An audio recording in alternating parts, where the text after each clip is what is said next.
we keep hearing the drumbeat of where is the evidence? Right here, Sean. 234 pages of sworn affidavits. These are real people, real allegations, signed with notaries who are alleging the following, among other contentions. They are alleging, this is one county, Wayne County, Michigan.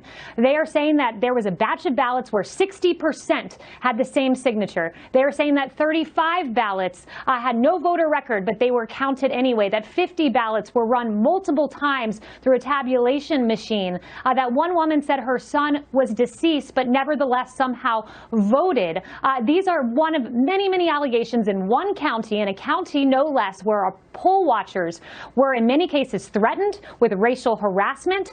They were pushed out of the way, and Democrat challengers were handing out documents how to distract GOP challengers. These are real, and anyone who cares about transparency and the integrity of the system should want this to pursue to the discovery phase. You know, I would imagine, Ronna McDaniel, if this was the Democrats and the margins were this thin, and you had this many people, you know, a sworn affidavit. Well, you do that, and are you going to get 240 people willing to risk the charge of perjury to sign an affidavit and say that I saw something I didn't see? That's a stretch for me. Then you add to that the voting laws about partisan observers can be there for the entire vote count. And we know in many states that didn't happen. I'm trying to wrap my head around how do you remedy this to the point where anybody is going to believe any results that this has any integrity or that people can have confidence in. And then you compare it to states like Florida and Ohio, two swing states. You got to call those races, you know, 8:30 or 9 in Florida, for example. Yeah, I mean, this is where you saw Politico put out a poll that 70% of Republicans don't have faith in the results of this election right now.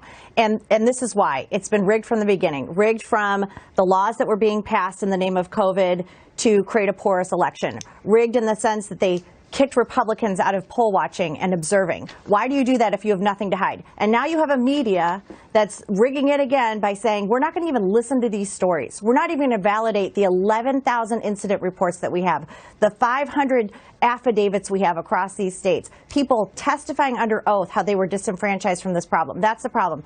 And the other thing is, it is stealing. When you validate a vote that shouldn't be in, you are stealing from a voter that voted legally. So when you see these people in Detroit saying, we saw batches of votes that were invalidated, they had the wrong name, they didn't live there, they weren't a resident, they were deceased, and then you put them back in the pile of valid votes, which is what some of these affidavits maintain, that is stealing. You are stealing from people who are voting legally. And the media, right now, by refusing to report on this, is stealing our faith in the election process. Tell the story. Talk about the people who are being disenfranchised.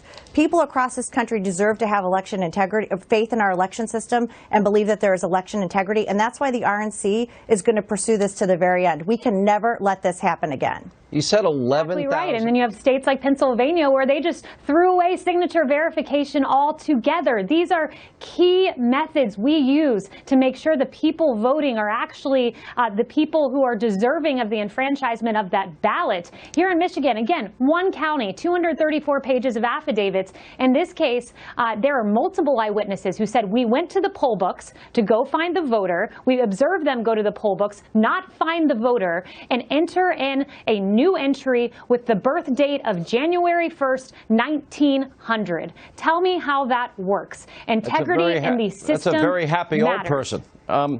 Look, I think... That is a very happy old person. Yeah.